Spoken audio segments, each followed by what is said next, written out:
Are we live?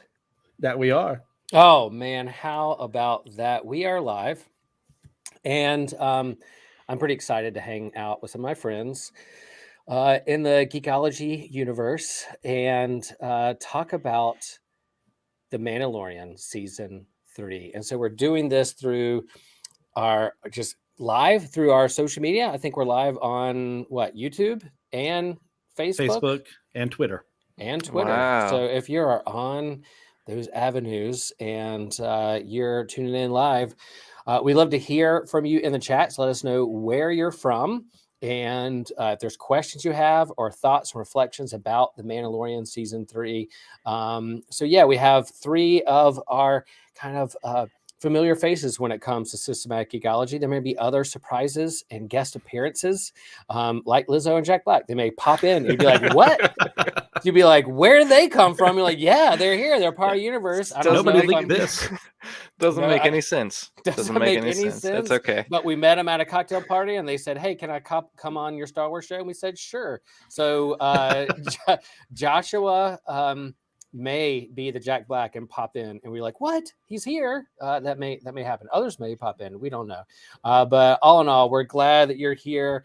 I'm a huge Star Wars fan. And I can't wait to talk about the Mandalorian and this particular season. But why don't we go around the horn in case people don't know who we are, if this is their first live stream, first time ever hopping on YouTube in the history of YouTube. If this is your first time on YouTube, welcome. You just listen and watch the video if that's how it works. But if your first time in Systematic Ecology, you may not know who we are. So let's go around the horn, introduce ourselves, and maybe let's do this. Let's go our name, where is our home base, and then like what our favorite fandom is, and go from there. So Christian. I'm Christian. Home base is normally outside of Charlotte, North Carolina, but right now I'm in Louisville, Kentucky for seminary. And favorite fan base, definitely gonna be Spider-Man. Hey, there's Jack Black. Oh, yay! How did I become Jack Black? You'll have to go back and listen to it later. Well, go back and listen to the beginning of the analogy that we used. We're just going around the horn, introducing ourselves in case this is someone's first time hopping on a live stream or introduce themselves or like part of Systematic Geekology. They just found us. So that's what we're doing. Just sharing our home base and then our favorite fandom. Christian. You already did that. You did yours? I already did that. Yeah, you were interrupted by Joshua. That's okay. Yeah. All right, so we'll go. Dan, go for it. Yep, I'm Dan or Daniel, whatever. I'm in Graham, North Carolina, originally from San Diego, which I just took a red eye back from last night. So I will try to be as present as possible. And I mean, it's probably got to be Star Wars. I've been following Star Wars since I was a kid. Super excited when Phantom Menace was coming out. It took me a few years before I was disappointed with it, but at the time I was really into it. Yeah, so I'll say Star Wars. That's the classic overthinking. You know, we enjoy something like, wait a minute. The more I think about it, wait a minute. You know, there's conversations I have with normal people where I'm like, that was great. And later I'm like, wait a minute. I think, yeah, the same happens. It's relationships. That happens. Hey, everyone. I am Will. I'm in Chapel Hill. Dan's right down the road from me in Graham. So that's pretty cool. And yeah, my chief fandom is Star Wars as well. I've shared before, the first movie I ever saw in the theater was A New Hope when I was a little kid, 5 years old, and been a fan ever since. And so, man, there's a particular character in season 3 of Mandalorian that showed up that I've had that little action figure since maybe I was 6 years old. So, and I found it the other day. So anyway, we'll go there. Joshua, who are you? Where's home base? And what's your chief fandom, like number one fandom for you? I'm Joshua. By home base, do you just mean where I live right now, or like where I want to live, where I grew up? Home base, where you live right now. Where are you live streaming from at the moment? I am unfortunately located in Lancaster, South Carolina. I would not recommend if anybody's wondering. So if anyone lives in Lancaster, send your emails to @Joshua. And listen. Some people might love it. It's just, not for me. There you go. I love Yeah. Chapel Hill, North Carolina, but sometimes I really wish I was just camping out on the beach. But that's just me. Yeah, if I could choose a home base, it would be Wilmington, North Carolina. That's Those my are just a hometown. good time. Yeah. That's the town that reared me. Thank you, Wilmington. Yeah, and again, like, welcome everyone. Glad you can be a part of the live stream and those who are watching later.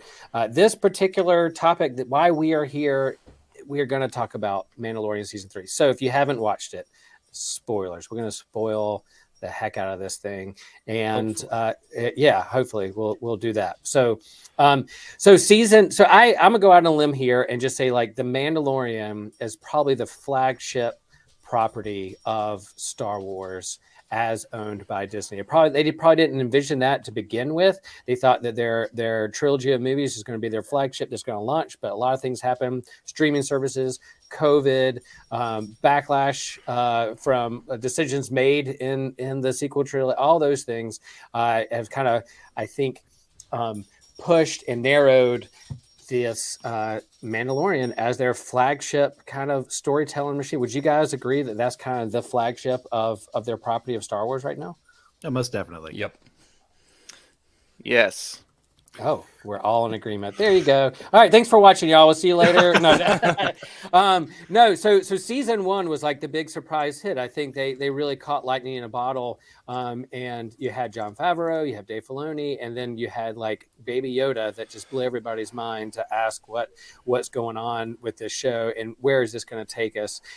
Season 2, I think the expectations were super high, and there's things that happened in season 2 that blew our minds when it came to the end, the finale of season 2, and Luke Skywalker showing back up, and the deep fake, and like the CGI and the Jedi, and it's the Luke Skywalker we wanted to see for a long time. At least us originally trilogy fans. So the expectations were high for Mandalorian season 3, and of course they had other properties and other streaming shows along with that, other movies, other things that were going on.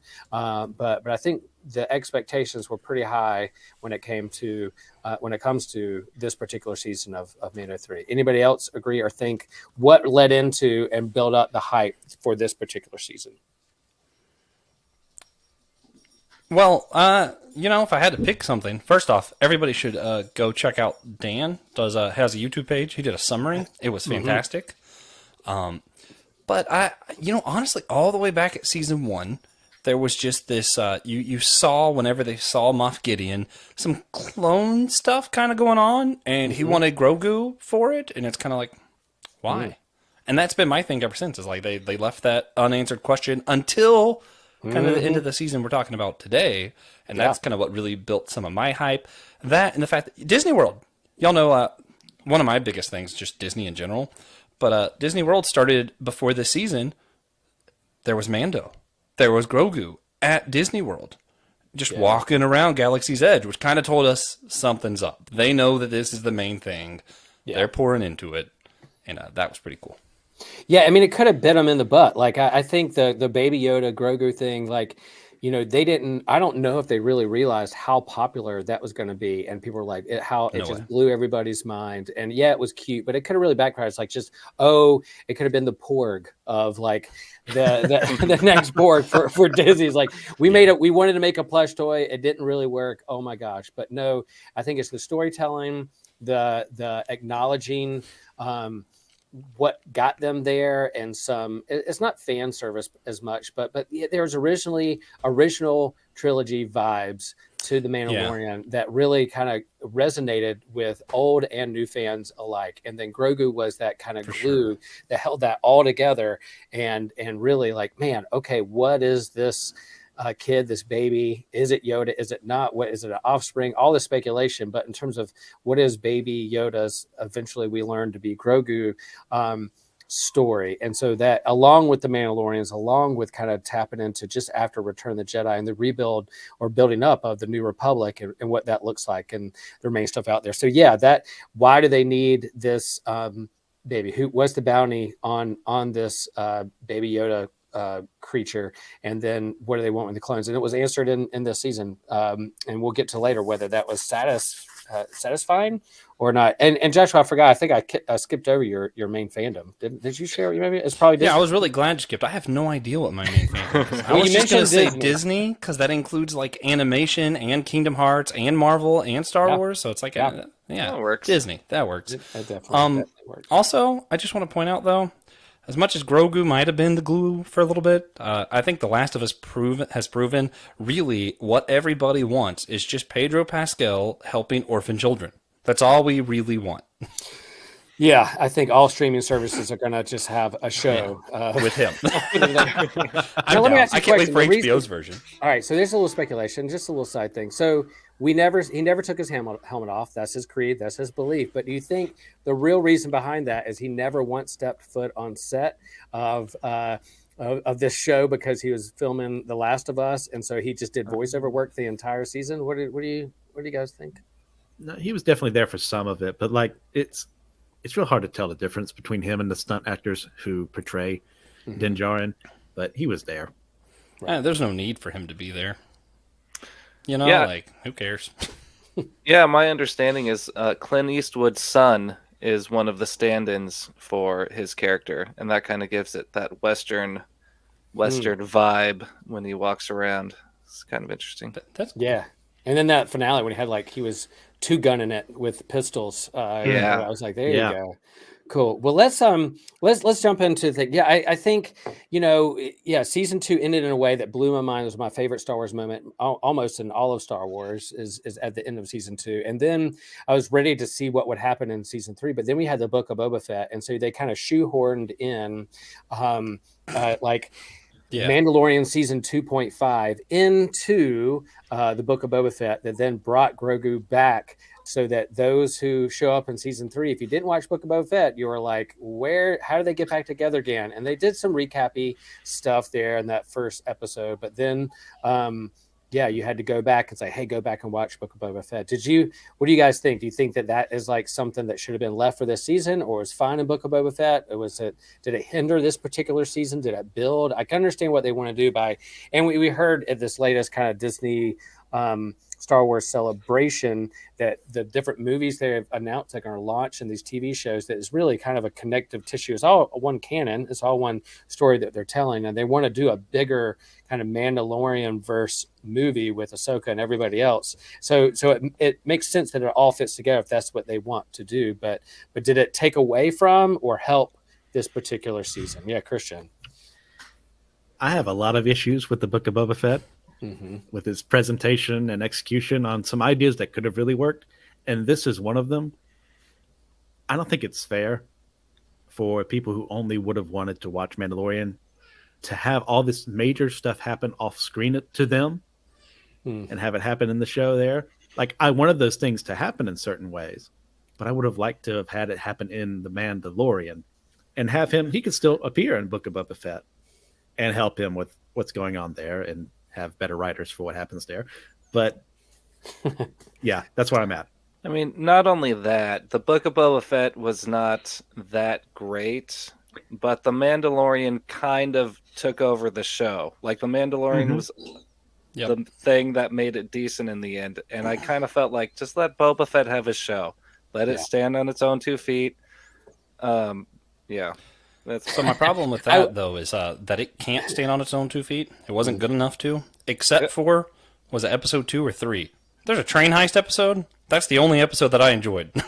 I was like, yeah, this is good. I liked some of the Mando stuff, but it just felt so out of place that it was hard to enjoy it the same way. Also, I just have to say, and I'm going to explain this for Will's sake. Will, Kingdom Hearts fans, here, let me explain some of what we went through. All right, I'm going to drink every time. Let me explain what we went through. Listen. When I was like 10, Kingdom Hearts 1 comes out. A couple years later, Kingdom Hearts Chain of Memories comes out. A couple years later, Kingdom Hearts 2 comes out. Mind you, Chain of Memories is like 1.5. A few years later, 1.5. And then 2.5. More layers, 2.8. It was like a 15-year gap between 2 and 3 with all these point things that were on different systems you had to play if you wanted to know what the heck's going on when 3 comes out. Man. And then I'm over here watching these Star Wars fans who had to wait a year and a half. That's so long for season 3. And oh no, 2.8 was in a different show that was pretty much the same vibe. Like, dude, Just come on. Don't come out Kingdom Hearts fans with that crab. There we go. There's the streak. Really I have to go to the refrigerator here in a minute. But the no, I think I had to bring it up because I think it does come into play. I mean, Dan's recap of the first two seasons, they go, "Wait, you think it's over? No, go to Book of Fett." It's when I literally kind of spit laughed when that was good. Done. I love it so much. Please go look. But and we're gonna need a season 3 recap too that he can put up. And I want to claim dibs for systematic ecology and your own, of course. But yeah, we need that stat. But I think you have to bring it up because it is all connected there, and I think it did. Like I really did. I like season 3 of The Mandalorian. There are parts I really like. There was some, I do think there were parts that's kind of. I was wondering why they're spending too much time on particular things and not getting to others, but they don't pay me to write Star Wars, so it was along for the ride, and I trusted them that by the time we got to the finale, it would all make sense. That there's a reason why they are doing these things and pulling this kind of big fishnet towards the end, and so, but I do think what they did in Book of Boba Fett with kind of already bringing Grogu right back, and like. The Luke Skywalker stuff, the lead in for Ahsoka, it made me think, oh wow, I can't wait to see what happens in Ahsoka, and so that's fine. But I think it did affect season 3 and what could have been for that and what they were looking for. And I did hear there were rumors out there that perhaps Jon Favreau wasn't too happy that they did what they did in Book of Boba Fett and shoehorned in Mandalorian, that him and Kathleen Kennedy weren't necessarily on the same page with that and those kind of things. So, again, a lot of people, a lot of money, a lot of powerhouses when it comes to the Geekverse and Disney and Star Wars that are really trying to tell some stories. And I can see why, there might be some tension there on the line with what story they want to tell and how they want to tell it. But, okay, good. All right, we're gonna put that behind us. Season 3. Let's stick with season 3. All right, Sweet. So let's go around the. We're gonna spoil this, but let's go around the horn. And there's definitely some questions in different episodes. But I want to go. What was a moment? Let's go around. And what was your favorite moment of the season? If I have to boil it down to 1 or 1.5 moments. Joshua usually says, I have one, but I'd like to share 4. Sometimes that happens. So, and I do the same, but what favorite moment of the season, Dan? Oh no, I'm going to go first. Okay. Man, there were a lot of really good moments. One of my favorites was the Terminator style IG-11 in episode 1. Yeah, that was a lot of fun. Mm-hmm. I would say getting some closure with Moff Gideon, although I would have liked to have seen a body just to make sure, but that's fine. Oh, it's not over. Yeah, that's what I'm afraid of. He's coming back in a Vader-like way. I believe it. But how long can they keep that up? How long can it keep on being like, Moff Gideon is gone? Just kidding, he's back again. Moff Gideon. Yeah. I don't know. Well, did anybody think he was gone this last time though? I don't. At the finale, when he blew up and they killed all his clones.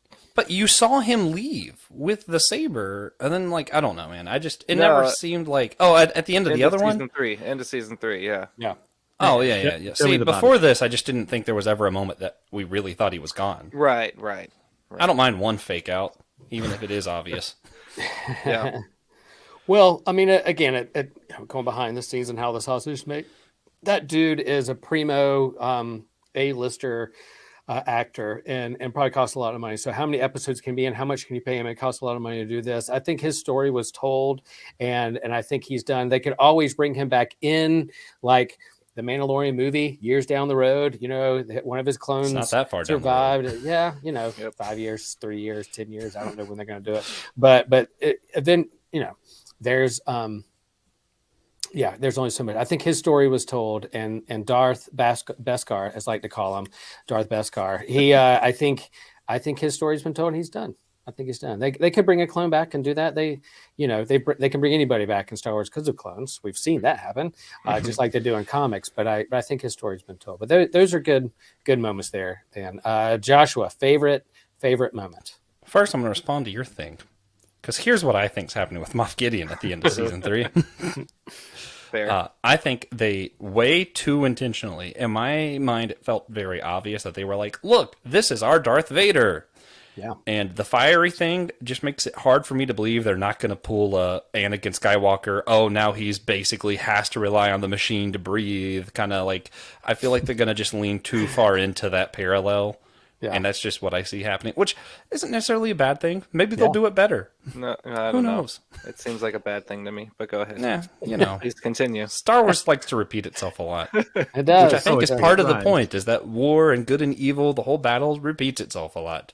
I Yeah. think that's just part of the point of it all, and something we got to live with, unfortunately. To add on that too, I do think his character, he's a great villain. I love him in everything he does. And the fact that we did find out at the end of the season that it was him all along. It wasn't Palpatine. It wasn't others. It wasn't somebody else, but it was him all along who wanted this baby Yoda species, clone / blood metachlorines to create the Force for his own clones. I think is a pretty good reveal. I wish we spent a little bit more time on that.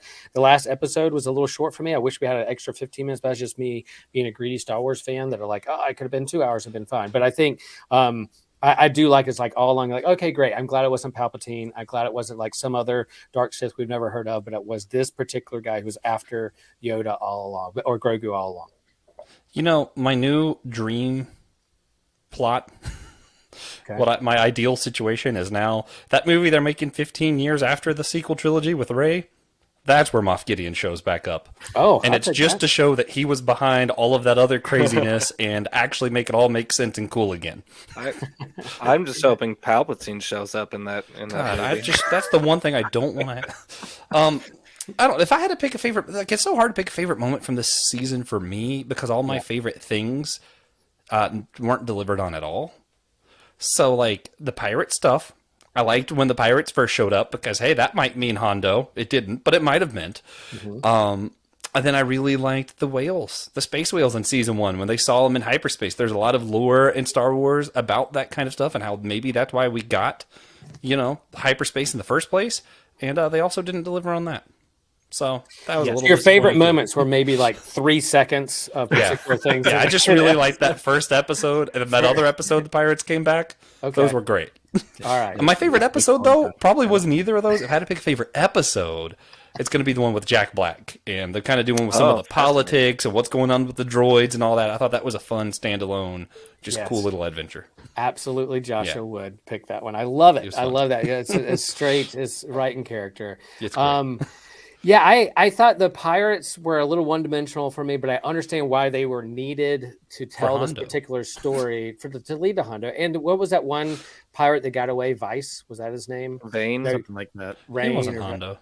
Yeah, it wasn't Hondo, but definitely they could when it comes to another Yeah. show, when it comes to Ahsoka. Skeleton Crew Skeleton or Crew. Skeleton Crew. There's rumors that he's going to come up with in that one. So if he goes get Hondo and bring him into that one, there, I think they introduced some characters. They can tweak it. I think it gave a good, nice villain or / challenge for Mando to come back and defend, and then have a home and see them as heroes. I think they got rid of the pirates pretty quick and easy. But but all in all, like that ship. What was the main like Jabba the Hutt looking swamp thing pirate's name? He was Davy Jones, I think. I don't know. yeah. Shard. his name? Shard. Gorian Shard. Yeah, I'm not great with the names, especially like sci-fi names. They just get so contemplated. My brain really does just think, not Davy Jones. That's his name. Right. Yeah. I thought he was a decent. I'm glad they He was fun. he came and went, but yeah, Wish the he would've fact done that more One with got him. away again. They could bring him back Yeah. as they come in, and yeah. There's supposedly a season 4 and a movie coming up. Who knows? Maybe it'll just become a space pirate western for On space whales. a couple episodes. That'll be fun. It did feel like introducing him in season 1 and then bringing him back just for one other episode felt like a little bit of a waste.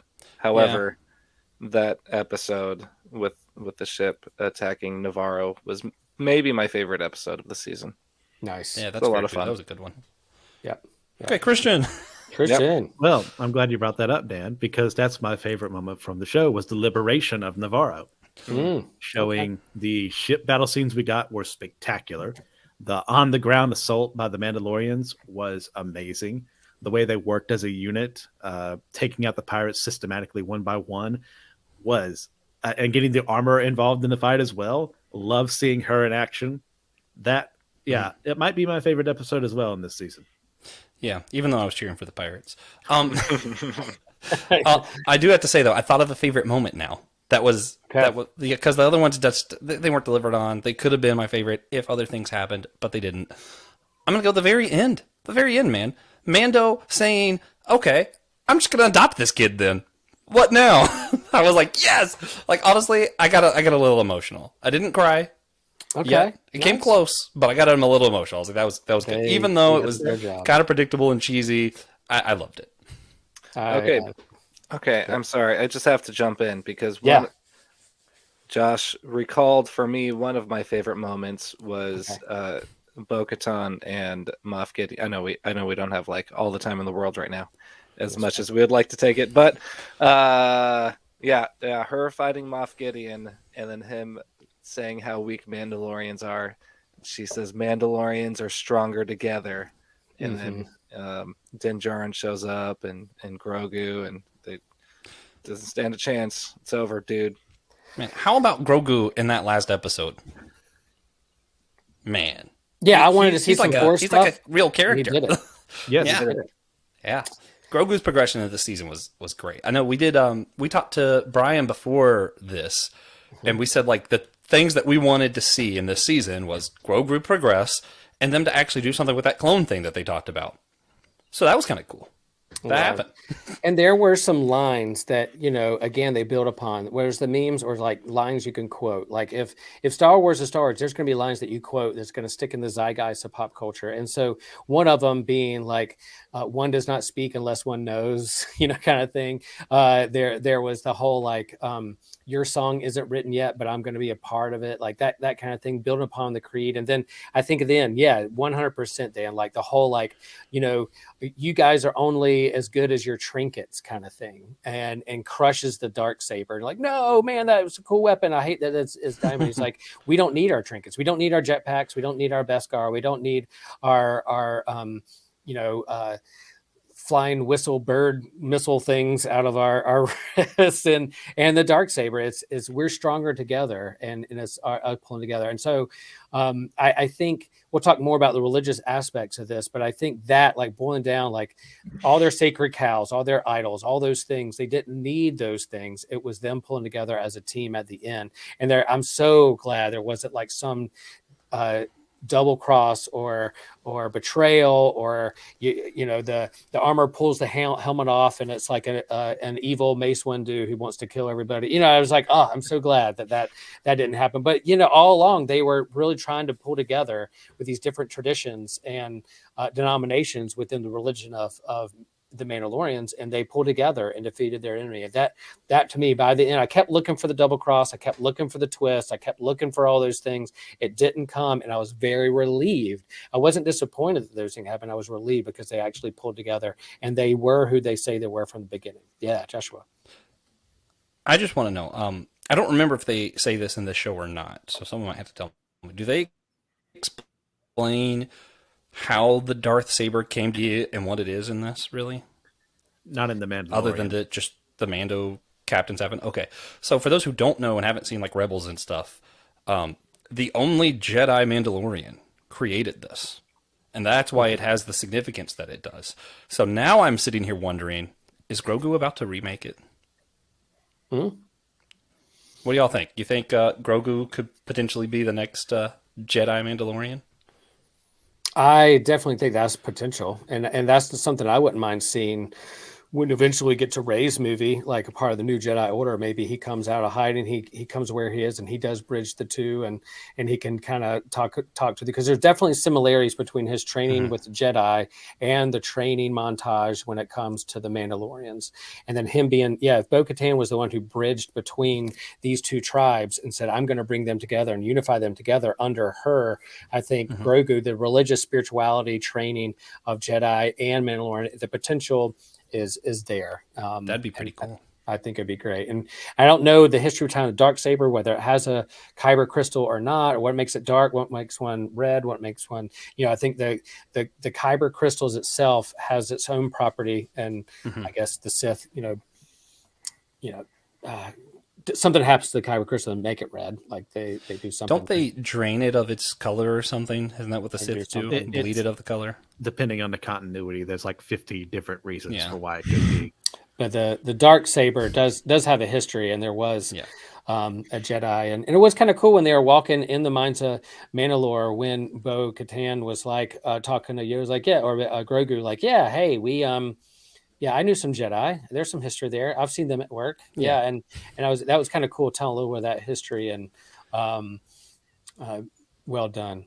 I think my favorite moment is the flashback of who saved Grogu. Yeah, that was like really that great. that particular scene and flashing back, because we just saw the episode before. We were on Coruscant and we saw the mountaintop, the only exposed like organic material on that planet still left, the tip of the mountain, and them kind of flashing back to Order 66, and the actor who played Jar Jar got to be the Jedi that saved that was Grogu. cool. I think what's his Kelleran Ahmed Beck. Best.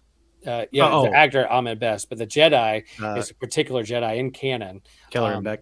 Kelleran Beck that did that. So that moment for me was made. We wanted more story about what happened with Grogu, and I wanted kind of some more. I wanted to find out what happened, but maybe that's another season. Maybe that's another show, another movie that they'll do more backstory for Grogu. But we got what we needed, and we saw how he was saved. And then there's other moments along the way. If I'm gonna, just kind of shave off a few more little ones, I loved R5 coming back and being a droid that is a part of this show. That was end up being a hero at the end. And how can you not love this thing that's so scared and nervous about every turn, and then eventually becomes? And I had to go back on. It's like, did R5 survive, that crash? What happened with that base? And then I went back, he did fly off. I would have loved to see him on the porch with Mando. I don't know why he wasn't on the porch hanging out with them, because I do like the progression of Mando. Yeah, maybe.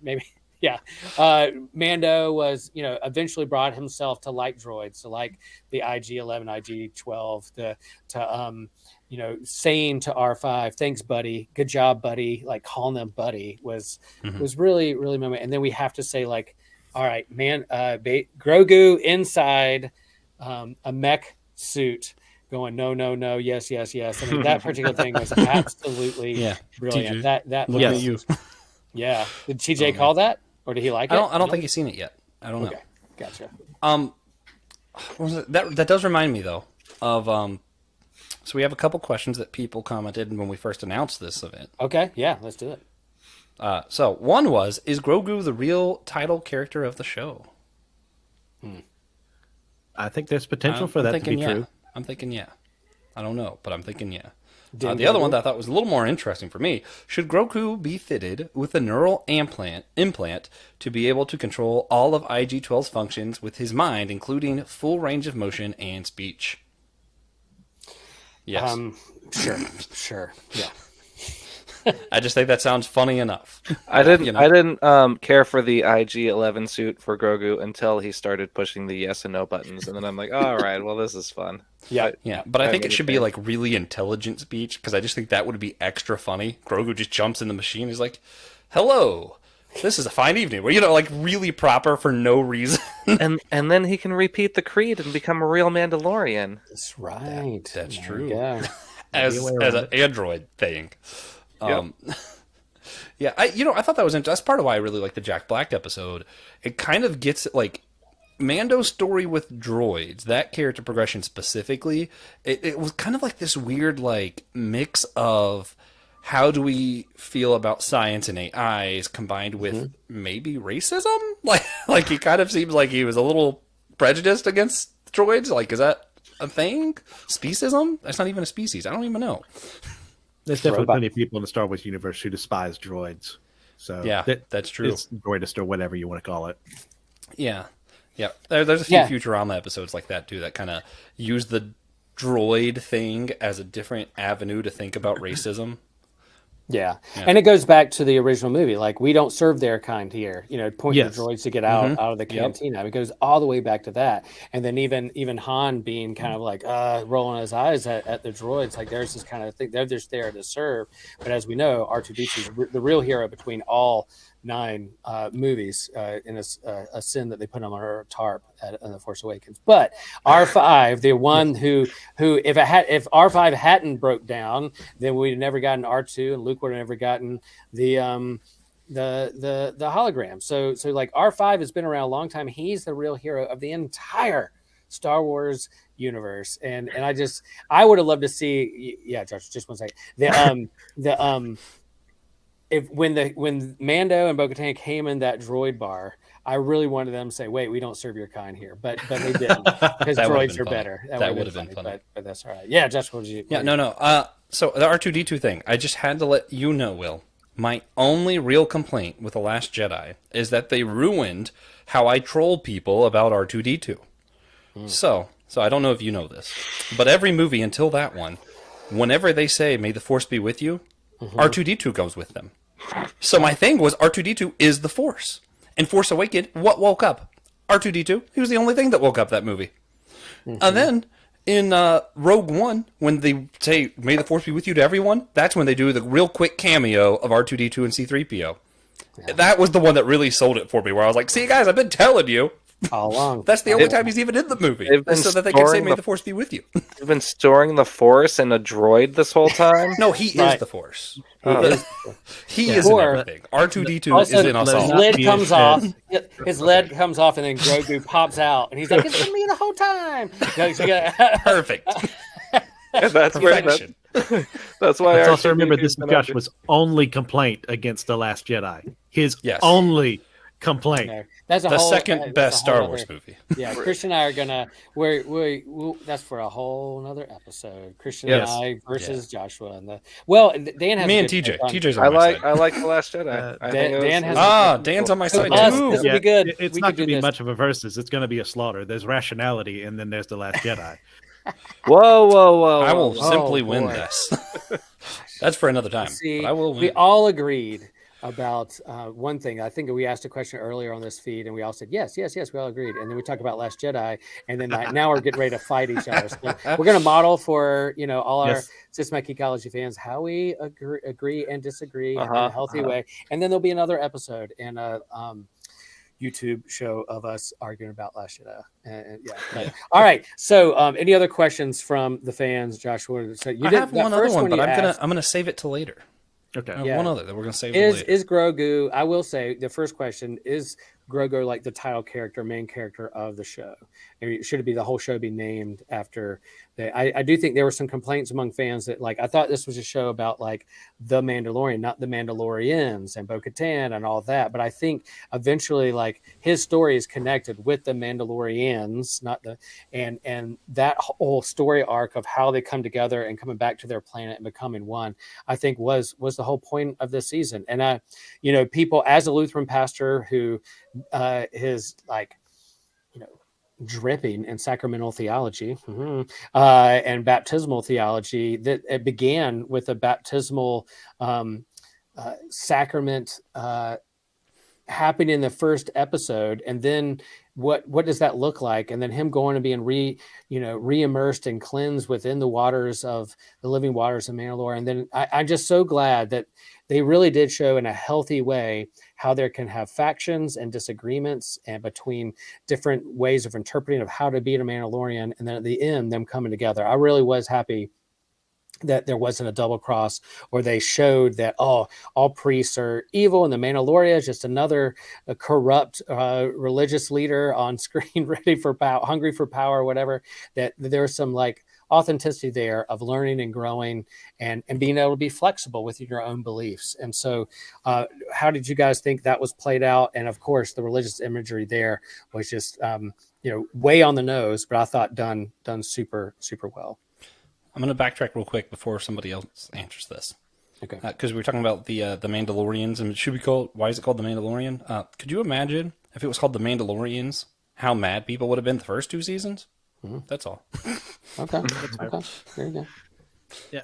Okay. As far as the baptism is concerned, I really appreciate how they've handled the Mandalorians. They've been, to an extent, kind of like a mix of the Jewish. Is it diaspora? Yeah, 100%. And Christianity and some of their beliefs, saying this is the way versus, and also with you and stuff like that, that some Christian denominations would use. And I like the way they include that to make it to the point of having this religious feeling behind all of this, the ceremony, the presence of all these people working towards this goal based on this idea. I mean, I think it's really well played. Yeah, for what they've done. Yeah, say what you want about the writing or the direction of the certain parts of the show that was disjointed, or they should have spent more time here and there, but how they handled the kind of religion and the faction, the unification of this particular people in the Star Wars universe, I don't think it could have been done any better.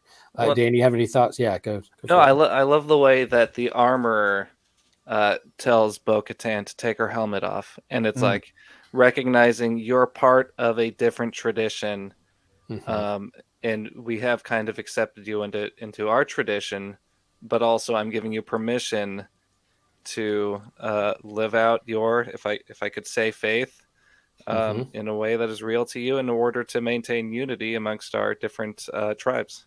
I thought was very cool.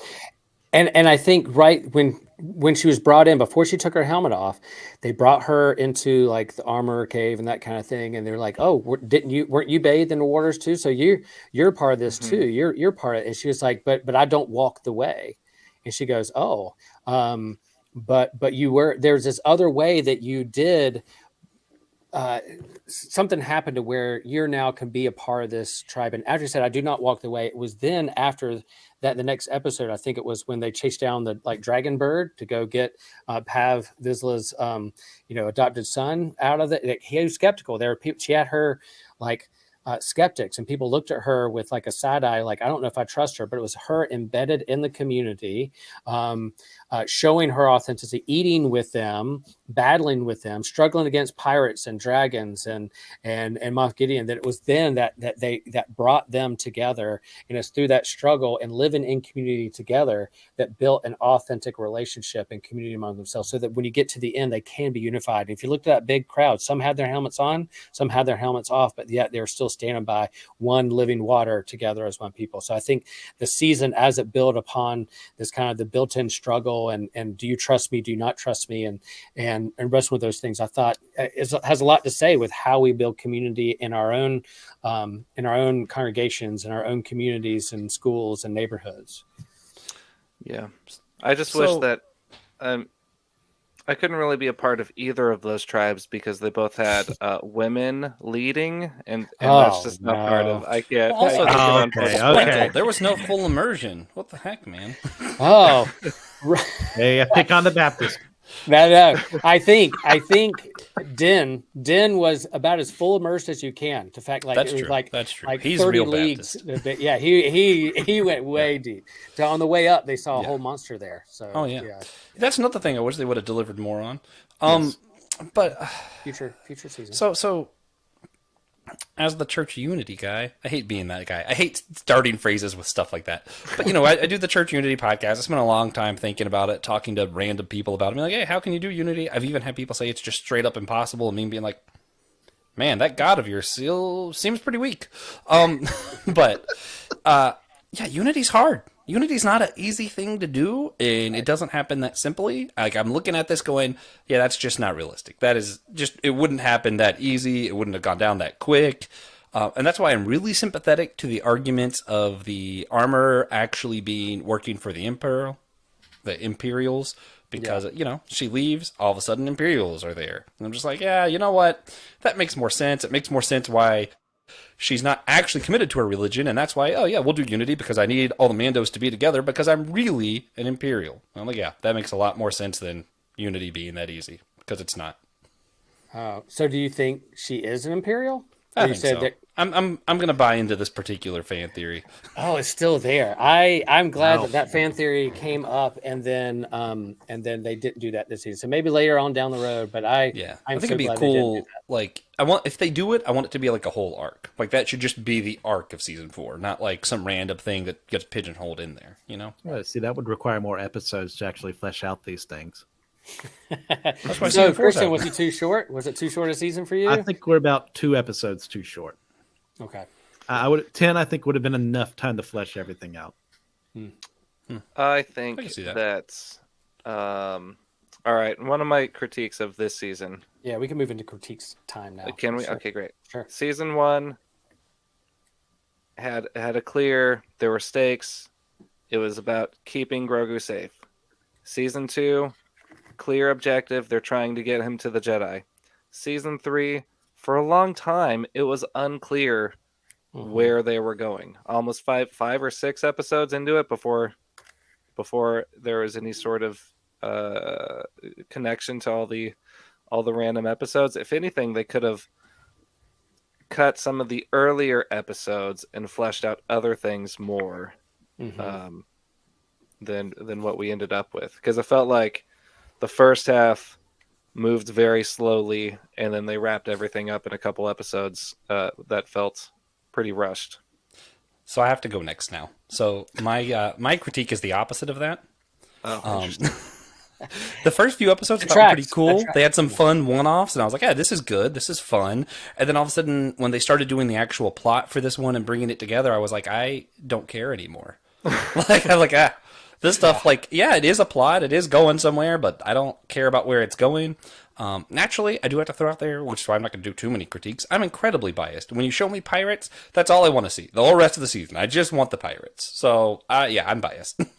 And I'll be the exact opposite of Joshua. In fact, that when they're doing like the one-off things of like, why are we spending time to do this? I want the grand narrative. I want the big plot line. I want the big twist. I want the big meta narrative to be the driving force for the entire thing. But then I do remember that it is a TV streaming show and it's a limited budget. And it's not a trilogy movie they're building on. So I had to keep those expectations in check and go. But I will say my critique was that it did seem like there are times in this season that was like, what are we doing?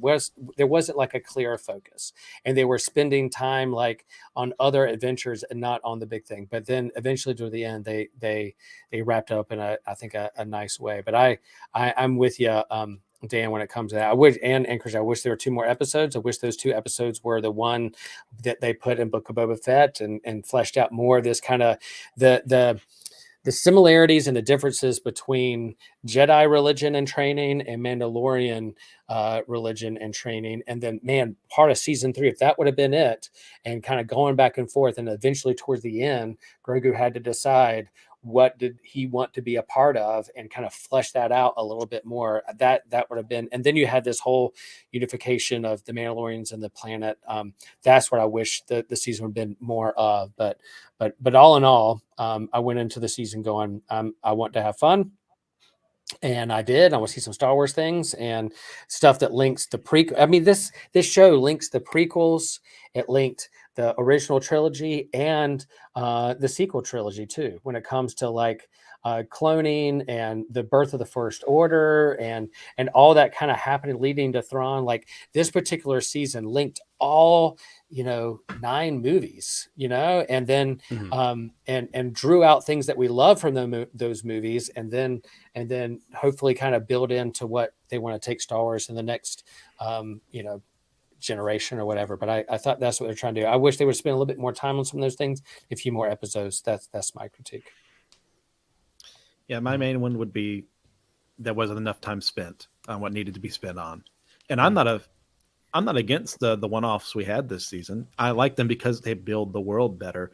And even the Pershing episode, I really appreciated that, except for the part where they have to set up for the fall of the New Republic being completely worthless. So when it blows up in Hosnian Prime and Force Awakens, we go, oh no, the Republic's gone. And whatever. But as you can see, I'm a huge fan of the sequel trilogy. I don't know whatever gave that away about myself. But I do hope that the Rey movies are really good. Yeah. But I think my biggest criticism outside of all that would be how Bo regained the Darksaber. I know the writers were in the room saying, oh, do we really want them to have to fight? Wouldn't this break our values and all this blah, blah, blah? And so it had this really contrived way of her getting it, which it works. I accepted that it happened. But there was no way Din was ever going to give up the Darksaber without a fight, without something like this happening. So I needed them to clash their ideals together using whatever they had against them. I needed to have that scene so that when Bo regains the Darksaber like she should, because she knows how to use it better, as is shown in the show, we didn't have that legitimate, okay, we've done this the proper way. Let's not use any loopholes because those loopholes screwed us over in the past. Right. Let's do it this way. Yeah. What in terms of I think every Star Wars show, every Star Wars movie definitely has some eye roll moments and Chrissy's like, I wish they had done that different, but then also to like, oh man, that was my favorite moment. So I think that's why we kind of frame this discussion in terms of this particular season compared to other seasons. Let's do some rankings. How would you rank it? Where does it fit in kind of the streaming, the TV, the Mandoverse? Where do you put it in terms of its storyline and where it fits into the big picture? Wait, so season by season or Star Wars? Yeah, are we just ranking them compared to the other Mando seasons? Or are we Well, doing like just a in rating? terms of Star Wars. Like, yeah, Okay. let's rank where we think. So, all right, we'll do 1 through 10 or 1 through 5. What do you guys like to do? Well, let's do both. Let's rank it to the other seasons and then rate it 1 to 10. Okay. Or 0 to 10. Okay. All right. 0 can be an option. So we're not including can I- Solo or Rogue One. Right. Well, we're just the 3 seasons and then rating it in general. Okay, gotcha. Yeah. So ranking between the 3, I need to go first because I'm going to troll us all. I'm going to rank it the best of the 3 because it had the most pirates. I'm going to rate it We should have done, hey a guys, when you 0 go back, because they didn't deliver enough on the pirates. pirate drinking Take game. another drink. Take another drink. There's certain. No, honestly, I don't know how to rate it because the things I love, like I mentioned, the whales, the pirates, they're just things here and there. Like the things that I really liked about this season haven't been delivered on yet. So I'm going to save my rating to see how they deliver on those things. But because there was pirates, it is the best so far. Gotcha. For me. Dan, how about you, buddy? If we're going by seasons, I'm going to have to put this one.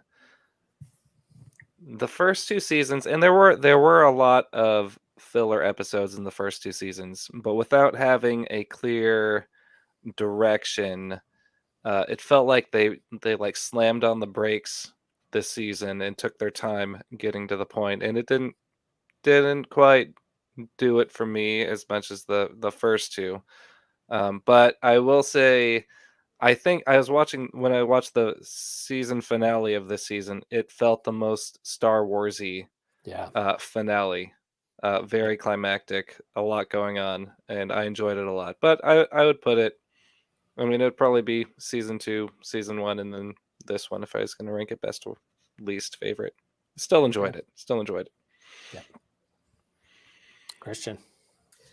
I'm going to agree with Dan on this one. It's 2-1-3. 2 delivered on its promises the best, and of course, has Luke Skywalker being Luke Skywalker for the first time in so long. Mm-hmm. I'm all for that. But as far as the show itself is concerned, Luke Skywalker aside, I think it's its strongest season as far as plot and characterization. So 2-1-3 for me. Yeah, and I'll do 2-1-3 as well because of the Luke Skywalker thing. I do think there are moments in this particular season, season 3, that was kind of just peak Star Wars stuff, like the saving of Grogu.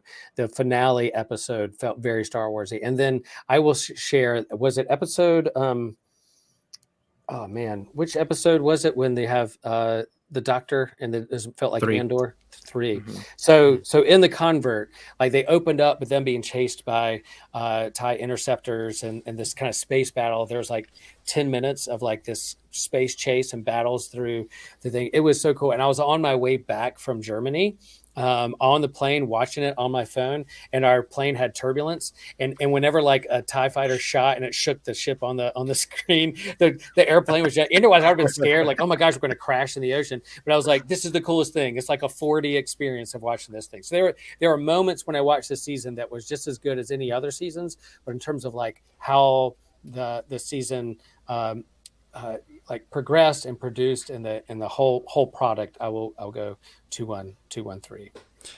Well, I'm going to finish my troll then, since we're ranking all of the seasons. I thought we were just ranking it compared to the other 2. Okay. It is the best because pirates. And then I'll do 1 as the second best and 2 last. And my troll reason, even though I really liked seeing the Starfighter and all the cool stuff at the end, I just don't like young Luke Skywalker. So season 2 is just going to be at the bottom. I only like grumpy Luke. Yeah. If it weren't against everything that was told me to do, I have a finger for you, Joshua. I know. I'm sorry. Like it is trolly of me, but it's also actually probably how I feel a little Never bit. heard. Although Boba Fett is in season 2. I don't know if that makes up for it or not. So many bad opinions right now, but that's I know. okay. This is the man on your side, by the way. I Just know. remember that This, when Last Jedi this is comes. this is going to team up with you. This is who you choose to ally with.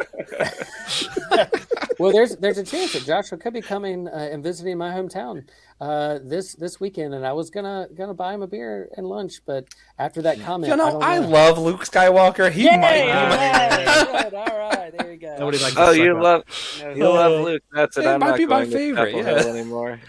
I was gonna come down, but if you like Luke that much, I'm gonna stay home. Don't tell Will, but I'm still talking about Grumpy Luke. Oh.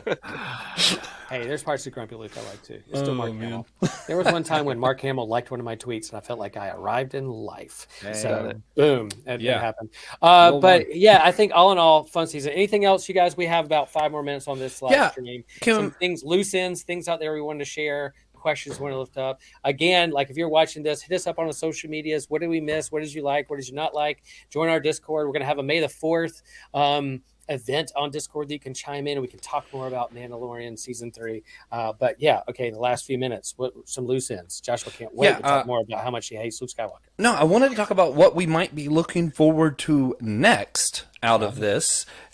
Real quick, and that's why I was saving the other question that was left for us by our good friend Niles. Will Sabine Wren ever make an official appearance as a character? Absolutely, she's gonna be in Ahsoka. There's no way she's not. She was seen in the trailer. So yeah, that's right. Yeah. So, she's gonna be there. I didn't see her before now. I'm excited for her to be in Ahsoka. I think that's the thing I'm looking forward to most right now is just they set up a lot of stuff. We saw live action Zeb. He looked awesome in that quick cameo, so I'm excited to see what he's going to do in the Ahsoka show as well. Excited to potentially have Ezra back. That's going to be cool. Also, I kind of hope season 4 of Mando is a little bit further in the future so Grogu can be a little bit more developed for it. I think that'd be fun. Yeah. This would be a good place to do a time jump, I think. Yeah. That's fair. Oh, time jump. I do like the way, I think the New Republic, the way that they sometimes look to be like just government stooges and clueless and all that kind of stuff. That joke, I think, I'm not a big fan of that. But the fact that like the end of this, the Mandalorian being like a 007 unit for the New Republic to go out and be a mercenary or to solve crimes is like he's what's the TIE fighter's name who was discovered that Moff Gideon had been busted out of that thing. What's that his name again? The X-Wing pilot. What was his name? He went I love him. I love what he does, but the fact that like he could be like M and Din being 007, I think is a great idea of him being a mercenary, going out and doing these things that the First Order can't do. Yeah. Carson Teva. Yeah, so good. I like him a lot. And I like that potential of him now having just different, they could do these adventures and do these things and bring them together if the next thing. But yeah, them tying the whole thing to the next. There are parts of this season that felt like there were setups for other series that they're going to do.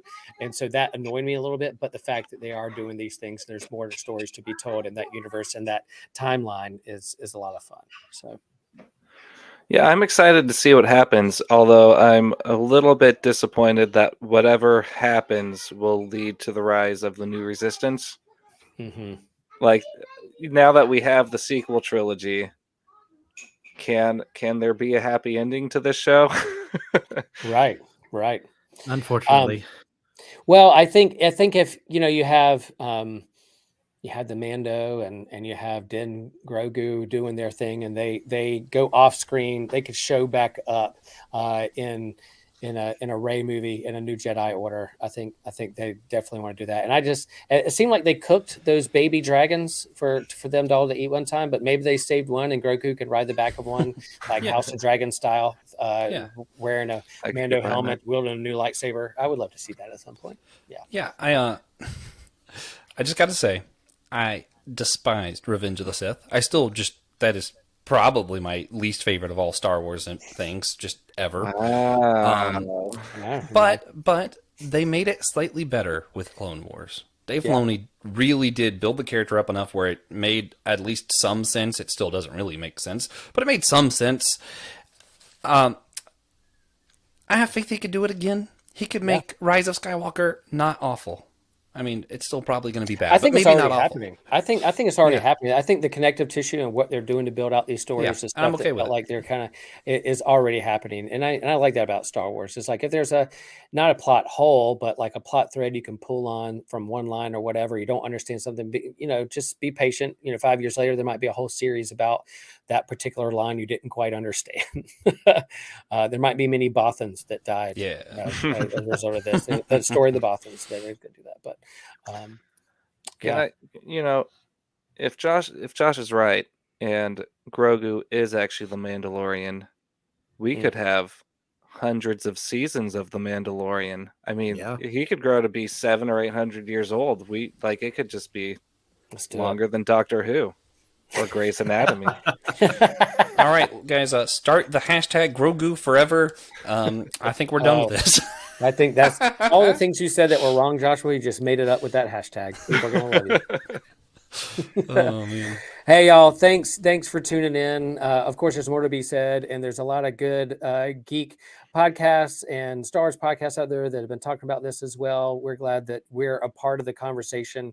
And again, if you want to hang out with us more, there are other podcasts, there'll be other live streams, there's social media. There's going to be a whole church conference that if you listen to our podcast, you hear more about that Josh and I will talk about. If you want to come to Chapel Hill and visit us next month and hang, and we'll have a whole podcast and hangouts talking. We'll talk more about these things. So thanks y'all. And again, I'm going to let Christian, why don't you sign us off with a catchphrase of your choice, whether it's Star Wars or systematic geekology or a creed. Or if you want to just recite the whole Athanasian Creed right now, you can. But sign us off. Sign us off with one of your catchphrases. There is no condemnation in Jesus Christ. Even though what Joshua has done, Jesus still died for him. And he did the same for all of us who've done way worse than anything he said today. So may the force be with you. And also with you.